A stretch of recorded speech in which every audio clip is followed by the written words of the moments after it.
Leo Dan declara: soy cristiano, y es el mérito más lindo que puedo tener, y quisiera contagiar a todos y que conozcan a Jesucristo y lo acepten. Esto es lo que comenta Leo Dan en una entrevista. Jesús es mi pastor como marcó su vida. Cuando yo triunfé me encontraba muy feliz porque ganaba mucho dinero y pensaba que eso era lo más maravilloso que me había pasado.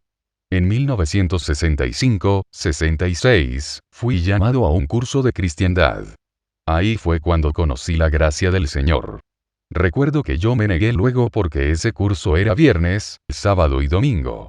Y dije: no, yo no puedo ir, porque son los días donde más gano dinero. Pero como Dios trabaja tan bien que tuve 2 años sin trabajar, me llevó a España apenas con lo justo, y a veces tenía que juntar las moneditas para poder comer, pero Él me deformó y me volvió a formar. Y bueno, desde ese día el Señor ha estado siempre con nosotros, ha fortalecido mi matrimonio. Yo quiero contagiar a la gente, para que acepte a Jesús como su Salvador, porque Él no descuida a sus hijos. Así estés en el barro, Él te va a levantar, así estés en las perdiciones, el Señor te va a rescatar. Así estés en la cárcel, el Señor te va a levantar, y si estás enfermo siempre vas a ser un ejemplo porque trabajas para Dios. Por lo general se piensa que los que conocen a Jesús como su Salvador son personas que han fracasado en la vida, les ha ido mal, o están en un hospital con una grave enfermedad, o bien en situación ya completamente hundidos. Sin embargo, tengo delante de mí a un hombre lleno de fama, nombre, prestigio, que buscó a Jesús. Yo pensaba que yo lo tenía todo. Materialmente tenía éxito, fama, juventud, pero llegaba un momento en que uno está solo y nadie te puede llenar esa soledad sino Jesucristo. Ahora, que seguir a Cristo no es fácil. Significa sacrificio, significa muchas cosas, aceptar la cruz y cargarla. Llegamos a un lado, digo yo soy Leo Dan, y como que la gente responde a algo y todo eso es obra de Dios, porque Dios a sus hijos los quiere como cualquier padre. Creo que Él es bondadoso en ese sentido y quiere que nosotros nos sintamos favorecidos de Dios, porque la religiosidad es la actitud de aquellos que solo dan vuelta a la cruz, pero Cristo nos invita a tomar la cruz, y aceptar a Cristo y seguirlo es ayudar a los demás, al prójimo, sentirse útil. Cuando no quise aceptar el llamado, el Señor me pegó un golpecito, un jalón de oreja de 2 años. Yo era el ganador, y lo interesante y maravilloso que a mí me sucedió es que todas aquellas muchachas bonitas que venían a mí, venían a pedirme consejos. O sea que venían a decir que el novio, que esto, que papá. En vez de ser un galán me convertí en un consejero, y parece que era bueno porque muchas se casaron, muchas que no podían tener hijos, hoy los tienen por orar, por creer en la palabra. El Señor lo solucionó de la forma más linda, con la verdad, con la justicia. Quiso solo hacerle canciones a Jesús. Leo quiso abandonar todas las canciones de corte popular, pero confiesa que hace 7 u 8 años, cuando empecé a predicar la palabra recibí un mensaje en Ecuador. Era del Señor Jesucristo a través de una profetisa. Tú eres uno de mis elegidos, utiliza tus canciones para conquistar almas para el Señor. De ahí comencé a predicar la palabra, en los lugares donde Dios me mandó, que son las discotecas, donde la gente va a lanzarse sus traguitos, que no es malo, lo malo es cuando se abusa.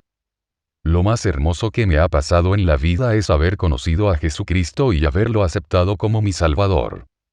La gente cree que Dios le va a solucionar los problemas en el sentido como ellos lo ven. Pero hay que tener conocimiento de la palabra. Mira a los pastores, a la gente que predica la palabra, que están con Dios y trabajan para Dios, no les falta nada. Es más, lo único sí que los pone tristes es cuando ven que la gente llega a la iglesia por estar enamorada del pastor o lo perciben como algo mágico. No, así no, hay que ir a escuchar la palabra y aplicarla. A veces la gente cree que porque tiene un hotel, una empresa, un vehículo, dice mira Dios cómo ha sido conmigo. No, no es así. La felicidad es otra. La felicidad es que tus hijos no se enfermen, que tengan para comer, que se puedan educar. La felicidad es que te sientas bien sano, que puedas dormir sin decir uy, le debo a este, y tengo que estar huyendo, que esto y lo otro. Por eso digo, si tú tienes conocimiento de Dios, difícil es que vayas a perecer. La palabra dice mi pueblo perece por falta de conocimiento.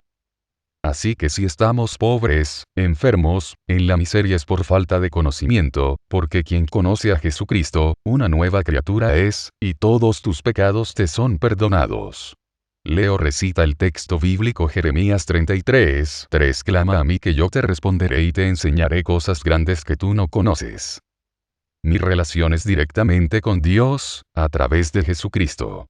Predico a Cristo como el único camino, la única verdad y en quien reside la vida, y que nadie viene al Padre si no es por intermedio de Él. Pero debemos amar a nuestros hermanos, como hijos de un solo Dios, y tenemos que contagiarlos con Jesucristo, porque no hay otra forma de llegar a Dios. San Sebastián y otros santos son un ejemplo de mártires que han dedicado su vida al Señor, pero ellos han sido como nosotros, de carne y hueso. Para llegar a Dios no hay otro camino, tú lo puedes buscar por donde sea ni siquiera haciendo buenas obras, porque Dios no se glorifica por sus obras, el justo por la fe vivirá. Por eso no me avergüenzo del Evangelio, porque es poder de Dios para aquel que cree, dice Romanos 1:16-17. Es más, Cristo fue el primer educador que mandó Dios nos enseñó la regla del amor perdonar al enemigo. Yo he cometido muchos errores, muchas cosas. Yo pienso que podría mejorar más si Dios me da otra oportunidad. Pero como dice 2 de Corintios 5:17 el que conoce a Jesucristo, una nueva criatura es y todos los pecados le son perdonados.